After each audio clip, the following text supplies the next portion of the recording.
하나님 아버지, 오늘도 하나님의 말씀이 우리 영의 양식이 되고 우리가 가야 할 길을 밝히 비추는 등불이 되어서 믿음으로 살아가려는 결심을 하는 우리 모두에게 큰 힘과 위로와 능력이 되게 하여 주시옵소서. 전하는 자도 듣는 자도 한 성령으로 충만하게 하셔서 하나님이 우리와 함께하고 계신 증거를 보게 하여 주시옵소서.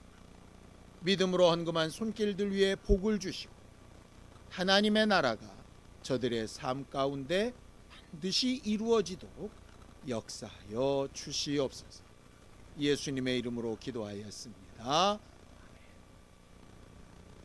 하나님의 말씀은 시편 1편 1절에서 6절까지 말씀을 함께 합독하겠습니다. 시편 1편 1절에서 6절까지 말씀을 함께 합독하겠습니다. 함께 읽습니다. 시작. 복 있는 사람은 악인들의 꾀를 따르지 아니하며 죄인들의 길에 서지 아니하며 오만한 자들의 자리에 앉지 아니하고 오직 여호와의 율법을 즐거워하여 그의 율법을 주야로 묵상하는도다. 그는 시냇가에 심은 나무가 철을 따라 열매를 맺으며 그 잎사귀가 마르지 아니함 같으니 그가 하는 모든 일이 다 형통하리로다. 악인들은 그렇지 아니하며 오직 바람에 나는 겨와 같도다. 그러므로 악인들은 심판을 견디지 못하며 죄인들이 의인들의 모임에 들지 못하리로다. 무릇 의인들의 길은 여호와께서 인정하시나 악인들의 길은 망하리로다.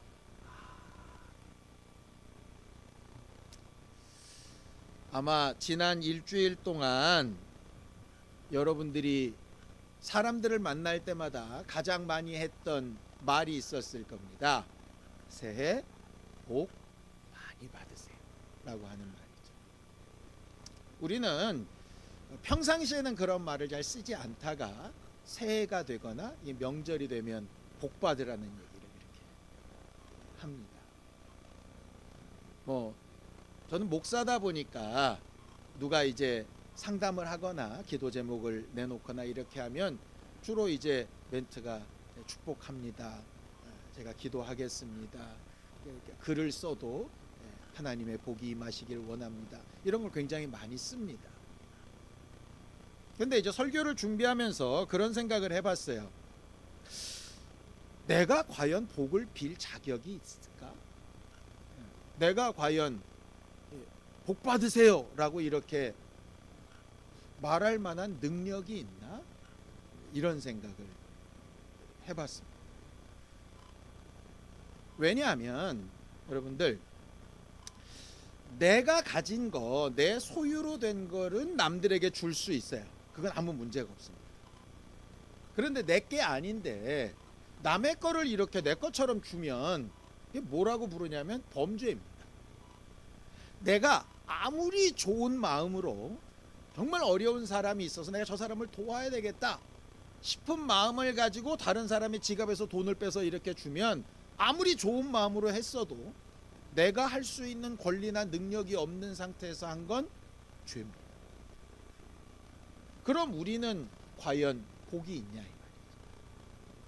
그래서 믿음으로 살아가는 삶을 생각할 때 복이 있어야 복을 빌 수 있고 줄 수 있겠다 이런 생각이 들었어요. 성경은 뭐라고 하고 있느냐? 복의 권리가 딱 여기에 있다고 얘기를 하죠. 시편 67편 6절에서 7절입니다. 함께 읽습니다. 시작. 땅이 그의 소산을 내어주었으니 하나님 곧 우리 하나님이 우리에게 복을 주시리로다. 하나님이 우리에게 복을 주시리니 땅의 모든 끝이 하나님을 경외하리로다. 거기 계속 반복해서 말하죠. 누가 복을 주신다고요? 하나님이 복을 주신다. 이렇게 되어 있어요. 그러니까 생명을 우리가 함부로 줄 수 없잖아요. 그것처럼 복도 우리가 함부로 줄 수 없는 거예요. 왜냐? 생명과 복이 다 하나님에게 속한 것이기 때문에 그렇습니다. 하나님만 생명을 주실 수 있는 것처럼 복도 하나님만 주실 수 있어요. 이제 이러면 성경을 좀 읽은 사람들 중에 질문이 하나 나옵니다. 아닌데요? 성경엔 이런 말씀도 있던데요? 라고 하면서 이렇게 얘기를 하는 거죠. 자, 창세기 12장 2절입니다. 함께 읽습니다. 시작. 내가 너로 큰 민족을 이루고 내게 복을 주어 내 이름을 창대하게 하리니 너는 복이 될지라. 이렇게 되어 있죠. 옛날 성경에는 너는 복의 근원이 되라 이렇게 되어져 있는데 새 성경에는 아예 대놓고 네가 복이다 이렇게 얘기를 했어요. 그럼 어떻게 된 겁니까? 하나님만 복을 주실 수 있다라고 성경은 설명을 해놓고 아브라함 보고 네가 복이다 그러면 자칫 오해하면 아브라함이 하나님이다 이렇게 또 오해가 될 수 있지 않겠습니까? 우리가 흔히 그런 실수를 이런 데서 많이 합니다. 목사를 주로 이제 하나님의 종이라고 부르는 경우가 있습니다. 하나님의 말씀을 대신하고 하나님의 하실 일을 대신하는 사람이라는 뜻이죠.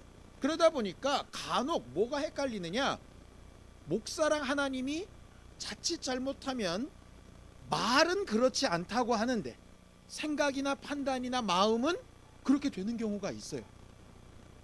그런 실수가 굉장히 많이 있거든요. 그래서 사도 바울 같은 사람도 자기가 이적을 나타냈을 때 자기에게 와서 막 예배하려는 자들 앞에 먼지를 뒤집어 쓰고 막 옷을 찢고 막 그렇게 흥분하여서 절대로 이러면 안 된다라고 이야기를 하는 겁니다. 왜냐? 여기서 아브라함한테 너는 복이 되라 하는 그 말씀 앞에 뭐라고 되어 있습니까? 내가 너를 복을 주어서 이렇게 되어져 있어요. 그러니까 아브라함은 복을 창조하는 자도 아니고 복을 가지고 있는 자도 아닙니다. 뭐냐? 하나님이 주신 복을 전달하는 자일 뿐이에요. 성경은 이렇게 또 이야기하죠. 사도행전 3장 26절입니다. 함께 읽습니다. 시작. 하나님이 그 종을 세워 복 주시려고 너희에게 먼저 보내사 너희로 하여금 돌이켜 각각 그 악함을 버리게 하셨느니라. 하나님이 복을 주시는데 어떻게 복을 주시느냐? 직접 주시고 명하실 수도 있지만 직접 하나님을 알지 못하는 사람들, 직접 하나님께 복과 생명을 얻지 못하는 자들을 위해서 누구를 사용하시느냐? 종들을 사용하신다. 전달자를 사용하신다. 대언자를 사용하시고 대리자들을 사용하신다. 이렇게 이야기하는 거죠. 쉽게 얘기할까요? 교회에 제가 담임 목회자로 되어져 있습니다. 제가 담임 목회자면 우리 교회에 속한 모든 영혼들의 상태를 제가 사실은 책임져야 되는 사람입니다.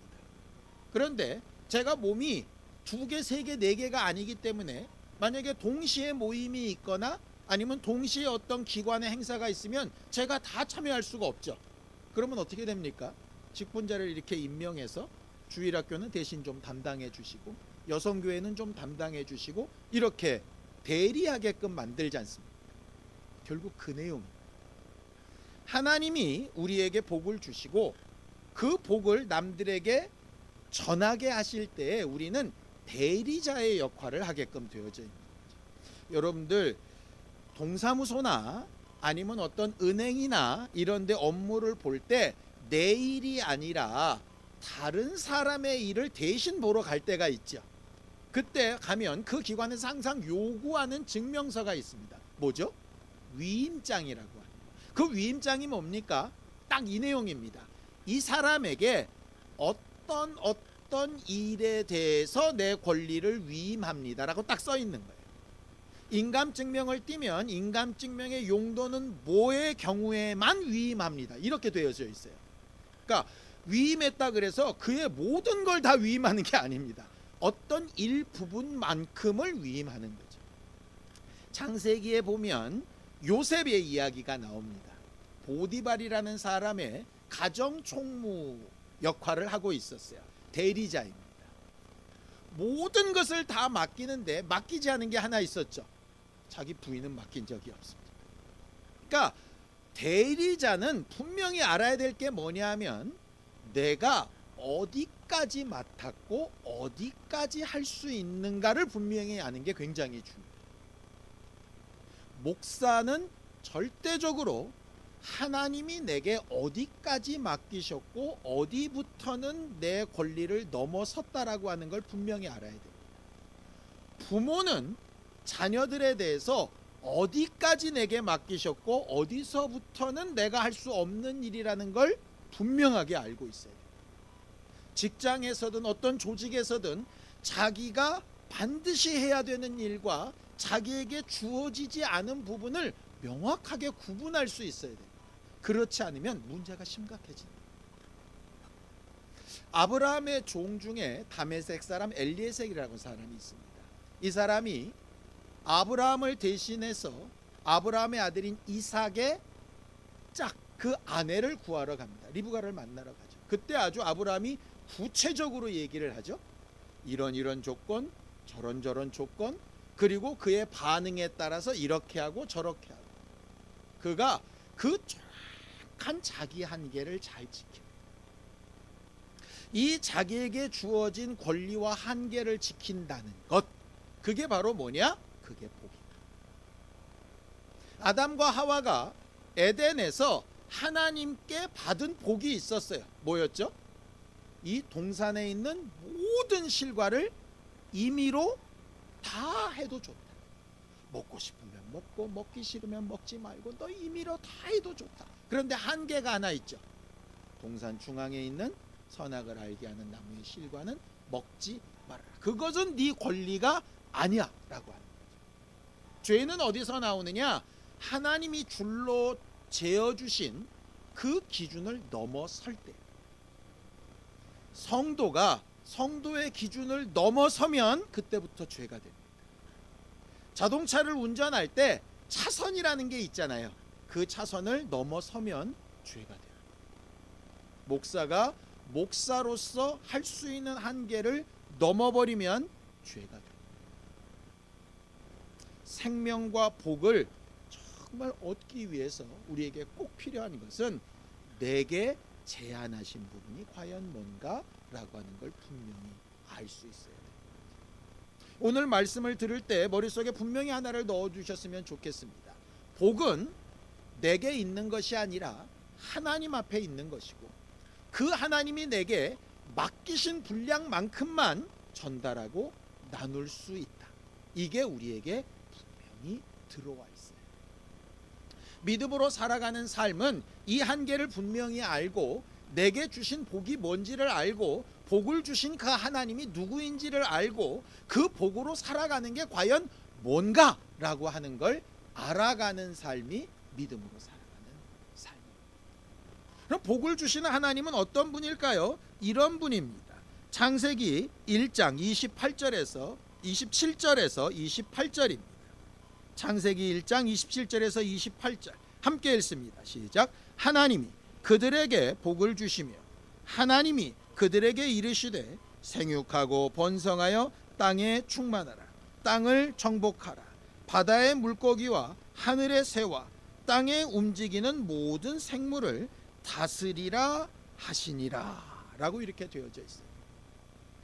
언제 얘기냐? 남자와 여자를 만들어 놓으시고 하나님께서 복을 명하실 때 얘기입니다. 이 복을 누구에게도 명하시느냐? 그 앞에 다른 생물들에게도 똑같이 명하세요. 거기에는 뭐만 없느냐? 다스리라만 없어요. 이 말씀을 곰곰이 생각하다 이런 생각이 들었습니다. 우리는 하나님 앞에 어떤 특별한 사람이 복을 받는다라고 생각을 합니다. 그러니까 저 사람이 예수 믿어서 복을 받았대, 저 사람이 기도 많이 해서 복을 받았대, 저 사람이 헌신을 많이 해서 복을 받았대, 이런 말들을 자주 합니다. 그런데 말씀에 비추어 보면 틀려요. 하나님은 복을 어떤 특별한 사람에게만 주신 게 아니라고 하는 사실. 생명을 어떤 특별한 사람에게만 주신 게 아닌 것처럼 복도 어떤 특별한 사람에게만 주신 게 아니에요. 그러니까 저 사람은 천성적으로 복받은 사람, 난 아닌 사람이란 뜻이 아니에요. 복은 보편적으로 누구에게나 주신 거예요. 그 착각을 빨리 버려야 되는 거예요. 그럼 도대체 왜 복 있는 사람과 복 없는 사람이 우리 눈에 볼 때 갈리냐? 다 줬는데 복을, 그 복을 주셨는데 그 주신 복을 받아들인 사람과 거부한 사람, 그 복을 사용하는 사람과 묻어버린 사람, 그 복을 간절히 사모하는 사람과 뜨뜨미지근하게 반응하는 사람의 차이가 있을 뿐이라는 거예요. 무슨 얘기냐? 예수께서 2000년 전에 이 땅에 십자가에서 죽으시고 모든 인류의 죄를 다 구속하셨습니다. 그래서 뭘 주셨죠? 구원을 주시고 생명을 주셨습니다. 누구에게나 생명을, 예수를 믿고 영생할 수 있는 복을 이미 주셨습니다. 그런데 어떻게 됐느냐? 그걸 받아들이는 사람과 그렇지 않은 사람의 차이가 났을 뿐. 그러니까 나는 애시당초 복이 없어, 이렇게 생각하면 안 된다는 거예요. 왜냐? 하나님은 악인에게도 선인에게도 비를 내리시는 것처럼 복을 주시는 분이에요. 단지 뭐가 문제냐? 그걸 받아들이는 내 선택의 문제인 거죠. 그걸 성경은 이렇게 얘기합니다. 신명기 30장 19절입니다. 함께 읽습니다. 시작. 내가 오늘 하늘과 땅을 불러 너희에게 증거를 삼노라. 내가 생명과 사망과 복과 저주를 내 앞에 두었은즉 너와 내 자손이 살기 위하여 생명을 택하라 라고 이렇게 되어져 있죠. 예수께서 네 가지 밭의 비유를 얘기하신 게 있습니다. 기억나시죠? 재밌는 것은 씨는 복 있는 씨, 복 없는 씨 이렇지 않습니다. 씨는 뭐죠? 다 똑같은 씨입니다. 문제는 뭐였냐? 땅이었죠. 씨는 똑같은데 그걸 받아들이는 땅이 네 종류다 보니까 결과가 네 종류로 갈리는 겁니다. 결국 하나님은 우리에게 복을 주시는 겁니다. 특별히 구별해서 복을 주시는 게 아니라 누구에게나 복을 주시는 거예요. 그렇다면 키를 누가 가지고 있는 겁니까? 내가 하나님 앞에 그 복을 어떻게 받고 어떻게 누릴 거냐라고 하는 문제가 나옵니다. 자, 하나님은 일방적으로 우리에게 계속 생명과 복을 계속 쏟아 부어주고 계신 분이라면 나는 어떻게 받아야 될까요? 오늘 본문에 그 내용이 나와 있는 겁니다. 시편 1편 1절에서 2절입니다. 함께 읽습니다. 시작. 복 있는 사람은 악인들의 꾀를 따르지 아니하며 죄인들의 길에 서지 아니하며 오만한 자들의 자리에 앉지 아니하고 오직 여호와의 율법을 즐거워하여 그의 율법을 주야로 묵상하는도다.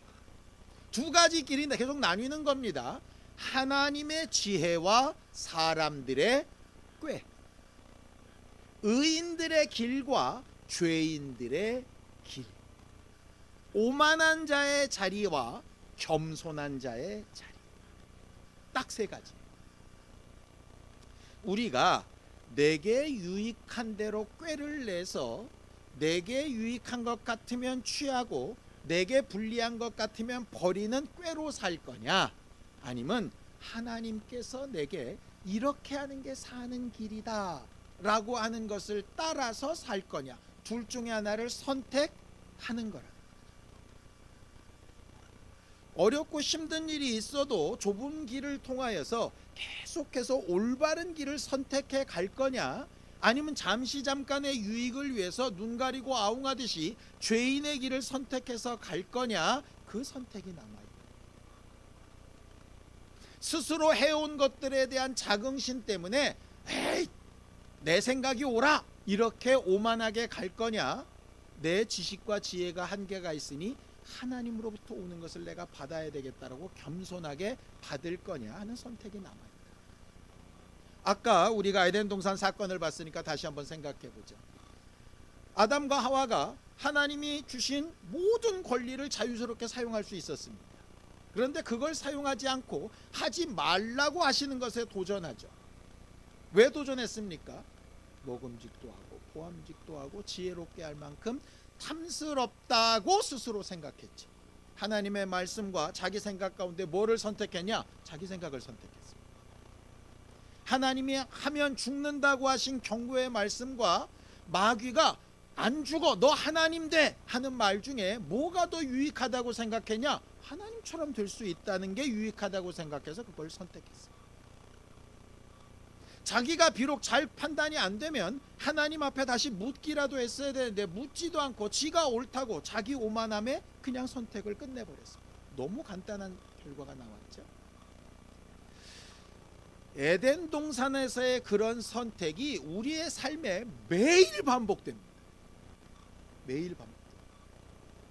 그러니까 착각하지 마세요. 나는 예수 믿고 교회 열심히 다니고 그동안 많은 헌신을 했고 그동안 조상들이 빈 복이 있으니 나는 죽을 때까지 계속 복된 길을 갈 거야. 천만에입니다. 과거에 그때도 하나님은 복을 주셨고 지금도 복을 주시고 앞으로도 복을 주실 테지만 과거에 내가 어떤 선택을 했기 때문에 그때는 그 복을 누렸고 지금은 또 내가 어떤 선택을 하고 있기 때문에 그 복이 내게 먼 것 같고 앞으로는 아직 다가오지 않았지만 그땐 또 내가 어떤 선택을 해야 하나님 앞에 복된 삶을 살 건지를 선택하며 살아가야 되는 게 우리들의 삶이에요. 그러니 나도 그렇게 살고 내 자손들에게도 그렇게 살 수 있게 가르쳐 줘야 되지 않겠어요? 결과적으로 믿음으로 살아가는 삶은 너무 간단합니다. 딱 하나밖에 없어요. 잘 선택하는 삶이 믿음으로 살아가는 삶. 그래서 믿음은 선택하기 위해서 꼭 필요한 게 지혜와 겸손. 자, 그럼 그렇게 잘 선택해서 우리가 받아야 될 복이라고 하는 게 과연 뭐냐? 하나님께서 이렇게 주려고 하는 복이라고 하는 게 뭐냐? 이겁니다. 시편 1편 3절입니다. 함께 읽습니다. 시작. 그는 시냇가에 심은 나무가 철을 따라 열매를 맺으며 그 잎사귀가 마르지 아니함 같으니 그가 하는 모든 일이 다 형통하리라. 이 말씀을 가지고 월요일날 이렇게 큐티를 했는데요. 이런 반응들이 되게 많았습니다. 복이 뭡니까? 복에는 신령한 복이 있고 육체의 복이 있고 왜 그런 답이 나왔을까를 봤더니 그렇게 배웠기 때문인 것 같아요. 저도 그렇게 설명을 했고 이렇게 구분을 했었습니다. 여러분들 근데 생각을 해봅시다. 영의 복이 따로 있고 육체의 복이 따로 있다. 이 복이 이렇게 분리되어 있다. 영원한 생명이 따로 있고 육체의 생명이 따로 있다. 이렇게 분리되어 있다. 여러분 그 영혼과 육체가 이렇게 분리되어져 있는 상태를 뭐라고 부르죠? 영과 육체가 분리된 상태. 그게 죽은 상태죠. 그러면 영의 복이 따로 있고 육의 복이 따로 있으면 그 복은 산 겁니까? 죽은 겁니까? 영의 생명이 따로 있고 육체의 생명이 따로 있으면 그건 죽은 겁니까? 산 겁니까? 그렇게 생각이 미치더라. 그래 놓고 오늘 본문을 봤더니 너무 재밌는 거예요. 우리가 보통 육체의 복을 구한다고 보통 합시다. 육체의 복을 구하는 결과가 뭡니까? 돈 잘 벌고 학교 잘 가고 직장생활 잘하고 좋은 가정에 좋은 집에 넉넉하게 아픔 없이 평안하게, 그걸 뭐라고 부르죠? 형통이라고 부르죠. 우리가 구하는 복이 형통이에요. 그런데 오늘 본문에 뭐라고 얘기합니까? 그의 하는 모든 일이 다 형통하리라. 이게 뭐 육체의 복을 얘기하는 건 아니지 않겠습니까? 시편 1편이. 신령한 복의 결과도 뭐냐? 형통한 거예요. 육체에 바라는 것도 형통한 거고요. 영이 바라는 것도 형통한 겁니다. 그렇다면 결과는 같아요. 육체의 복, 영의 복 따로 있는 게 아니라 하나님이 말씀하신 복은 형통한 겁니다. 잘 되는 거예요. 문제는 이 도대체 잘 된다는 게 뭐냐는 거예요. 잘 된다는 거예요. 요셉의 얘기를 다시 한번 하죠. 요셉이 보디발의 집에서 가정 총무의 역할을 할 때 하나님께서 그를 뭐라고 얘기하시냐? 형통하였더라, 이렇게 말합니다. 근데 감옥에 들어가서 죄수 생활을 할 때도 형통하였더라, 이렇게 얘기를 해요. 말이 좀 이상하지요? 자, 요셉이 정말 형통하려면 어떻게 해야 됩니까? 보디발의 집에서 가정 총무가 되고 쿠데타를 일으켜서라도 보디발의 집을 아예 접수를 하고 이래야 형통하지 않겠습니까? 그렇게 하려면 무슨 방법이 있을까요? 보디발의 아내랑 짝짝꿍이 돼서 보디발의 음식에 독을 넣고 죽이고 그 아내랑 이렇게 한 몸이 되어서 그 집을 다 접수할 수 있겠죠? 근데 하나님 보실 때 그게 형통한 거냐 이 말이죠.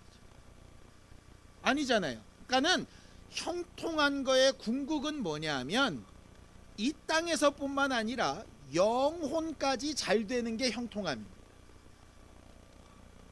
그러니까 영혼 잘 되는 게 따로 있고 육체 잘 되는 게 따로 있는 게 아니라 육체가 잘 돼서 영혼이 잘 될 수 있다면 육체도 잘 되고 영혼이 잘 되는 게 형통함이겠죠. 그렇죠? 예를 들어 내가 정말 사랑하는 여자가 있다고 칩시다. 그 여자랑 결혼하면 굉장히 형통한 것 같아요. 근데 하나님이 보실 때 그 사람이랑 결혼했다가는 일평생 싸우다가 문제가 크게 벌어지고 양가의 문제가 생겨서 어마어마한 문제가 벌어질 거라고 만약에 예상이 된다고 칩시다. 그러면 지금 당장은 형통해 보이지만 그게 결과적으로는 형통한 게 아니잖아요. 내가 어떤 회사에 들어가면 지금 갑자기 형통할 것 같아요. 그런데 그 회사가 나중에 문제가 생겨서 내가 다른 걸 선택할 수도 없는 상황에 무너져 버리면 그러면 나는 도대체 그게 형통한 겁니까 아닌 겁니까? 그러니까 당장 볼 때 형통한데 앞으로 볼 때 아닌 경우가 있고 지금 볼 때는 형통하지 않아 보이나 결과적으로는 형통한 경우가 있잖아요. 그걸 오늘 똑같은 말씀에 뭐라 그럽니까? 철을 따라 과실을 맺는다 이렇게 되어져 있어요. 여러분 딸기는 언제 열매를 맺죠? 봄에 열매를 맺습니다. 요새는 그것도 구분이 애매모호하죠. 하우스에서 다 나오니까. 근데 정상적인 상태라면 딸기는 봄에 나옵니다. 그럼 봄에 딸기 나온 다음에 그 다음에는 뭡니까? 말라지고 없어지고 쳐다도 보지 않습니다. 언제 될 때까지? 그 다음 봄이 될 때까지. 그럼 봄 때는 형통했다가 나머지는 망한 겁니까? 아니에요. 내년이 될 때까지 망한 것처럼 보이다가 결국은 또 봄이 되면 다시 열매를 맺지요. 자, 포도는 여름에 맺습니다. 사과는 가을에 맺지. 겨울에 열매 맺는 게 뭐 있을까 찾아봤더니 겨우살이라는 거는 겨울에 열매를 맺는 거예요. 어쨌든 다 시기가 달라요. 그러니까 봄이라는 시기에 보면 딸기는 형통한데 포도는 형통하지 않습니다. 사과도 안 형통해요. 겨우살이는 관심도 없습니다. 그런데 시기가 되면 형통합니다. 그 형통함을 위해서 지금은 준비하는 시기. 농부들이 가을에 곡식을 추수하기 위해서 봄부터 노력하고 여름 땡볕에 나가서 김 메고 태풍 앞에서 전전긍긍하면서 막 몸부림을 칩니다. 열매는 아직 되지도 않는. 그런데 왜 그렇게 열심을 내죠? 딱 하나 때문입니다. 믿음 때문에. 철 따라 열매 맺을 거다라는 걸 경험으로도 알고 지식으로도 알고 믿음으로도 알고 있는 거예요. 그러니 지금 당장 하나도 형통하게 보이지 않는데 올바른 길, 때를 따라 해야 될 일, 그리고 의무적으로 꼭 이루어야 될 것, 힘들고 어려워도 그 일을 하는 겁니다. 왜? 형통한 일을 위해서 휴지기가 필요하고 노력하는 날이 필요하고 기다리는 날이 필요하고 애쓸 때가 필요합니다. 재밌는 건 하나님께서 각각의 열매들을 각각의 철에 맞춰서 나오게 하신 것처럼 우리 모두가 다 한 계절에 똑같이 열매 맺는 존재가 아니라는 사실이에요. 교회를 말씀하실 때도 각각의 지체가 다 따로 있다고 말씀을 하시죠. 그것처럼 우리들이 다 다르다는 거예요.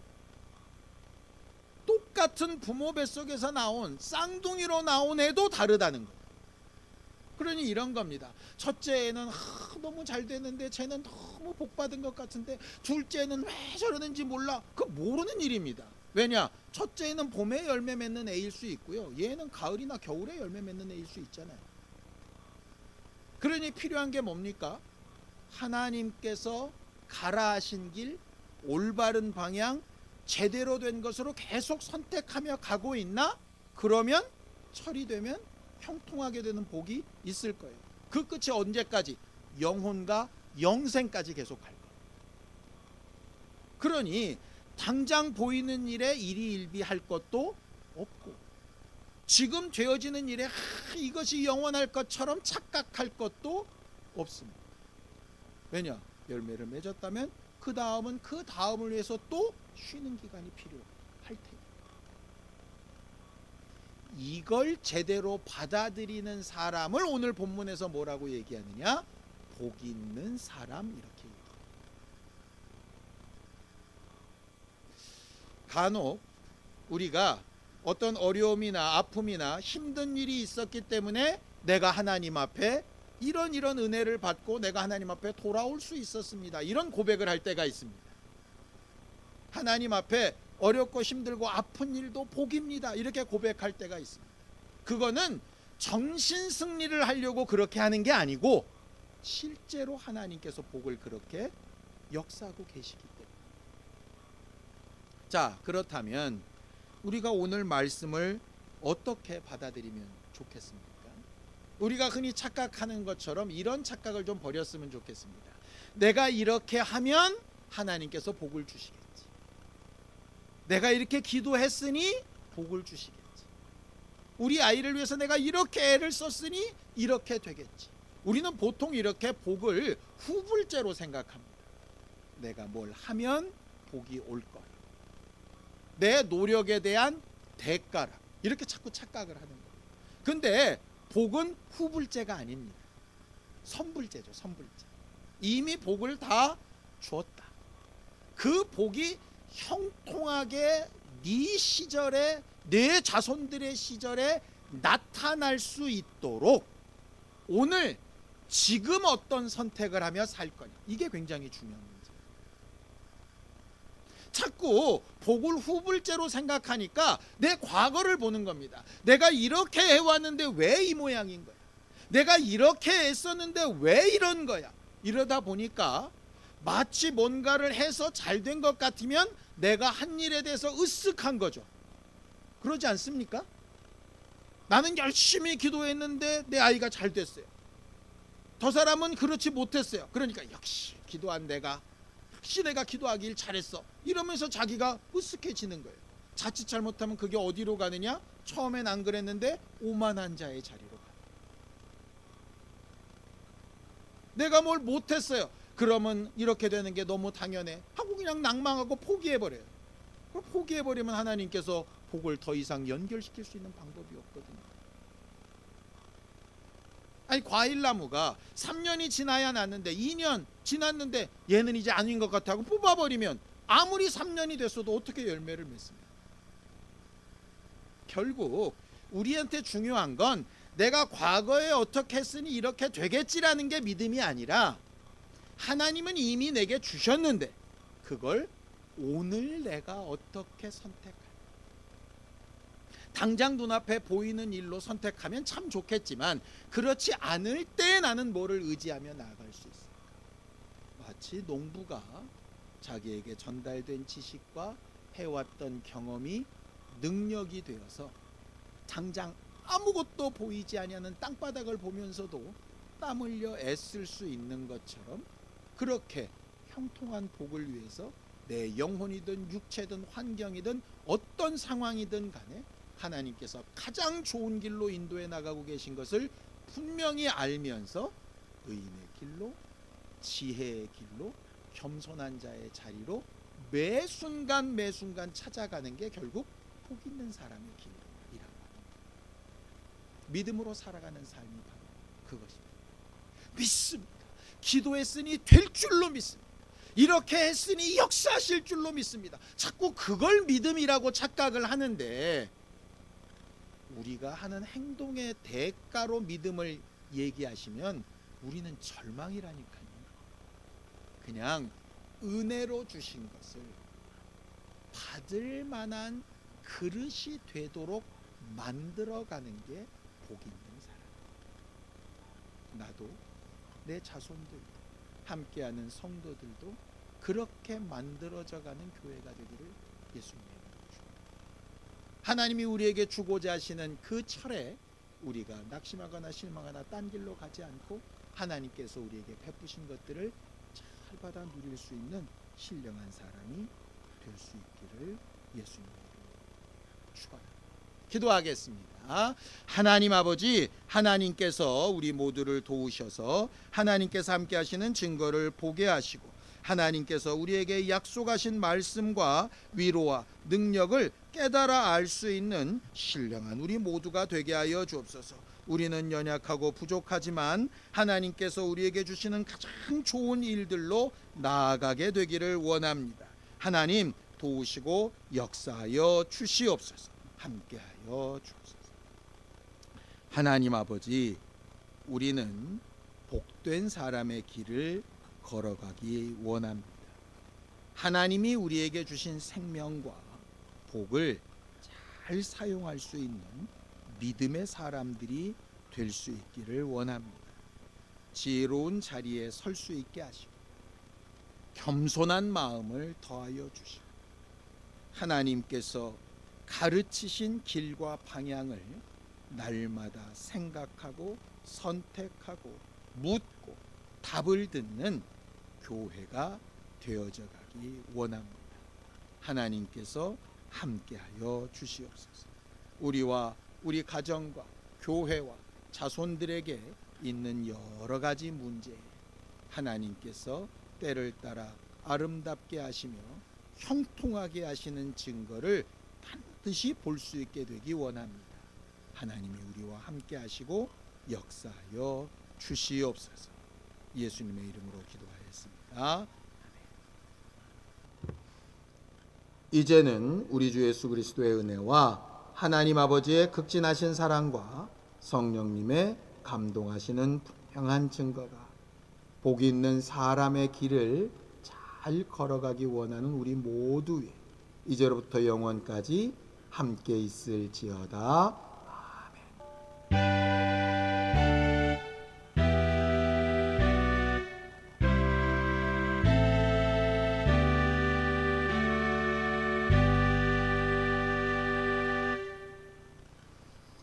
이번 한 주간 정말 하나님께서 미리 복 주신 사람답게 그렇게 살아가는 우리 모두가 되기 바랍니다. 수고하셨습니다. 감사합니다.